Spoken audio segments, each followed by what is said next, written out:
গুলি খাইছে একটা। 16 জুলাই 2024 ইতিহাসের পাতায় আগুনে লেখা একদিন। রংপুরের বেগম রোকেয়া বিশ্ববিদ্যালয়ের শিক্ষার্থী আবু সাইদকে গুলি করে মারে পুলিশ, আর সেই মৃত্যু মুহূর্তেই দাবানলের মতো ছড়িয়ে পড়ে সারা দেশে। ছাত্রলীগের হুমকি ধামকি উপেক্ষা করে ছাত্রছাত্রীরা রাস্তায় নেমে আসে। ঢাকার সায়েন্স ল্যাব মোড়ে ছাত্রলীগ ও কোটা বিরোধীদের সংঘর্ষে রণক্ষেত্র হয়ে ওঠে রাজপথ। পুলিশ বক্সে চালানো হয় আক্রমণ। বিকেলেই আসে 2 জন নিহতের খবর।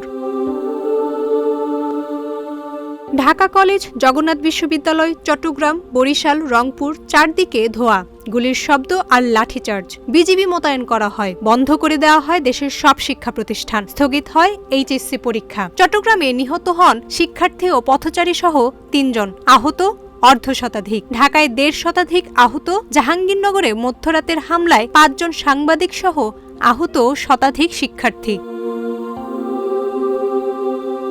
একদিকে ছাত্রলীগের হামলা, অন্যদিকে জনগণের প্রতিরোধ। মোহাম্মদপুর, ব্র্যাক, ইউআইইউ, চুয়েট সব জায়গায় ছাত্রছাত্রীরা অবরোধ করে তোলে। বিকেল 3টার দিকে বিক্ষোভ ডাকে বৈষম্য বিরোধী ছাত্র আন্দোলন, আর কিছুক্ষণের মধ্যে পাল্টা সমাবেশের ডাক দেয় ছাত্রলীগ। উত্তেজনা পৌঁছায় চরমে। এই দিনেই সংহতি জানায় ছাত্রদল।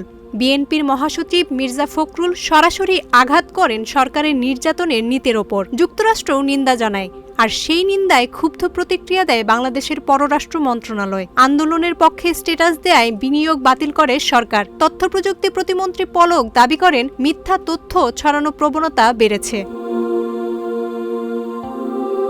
আবু সাইদের মৃত্যু যেন পুরো দেশের ছাত্র জনতার হৃদয়ে একসাথে বিস্ফোরণ ঘটায়। অনেকের কাছে 16 জুলাই শুধু একটি তারিখ নয়, এটা এক জ্বলন্ত প্রতিবাদের দিন, যার আগুন এখনও দাউ দাউ করে পুড়ে চলেছে জাতির বুকের ভেতর।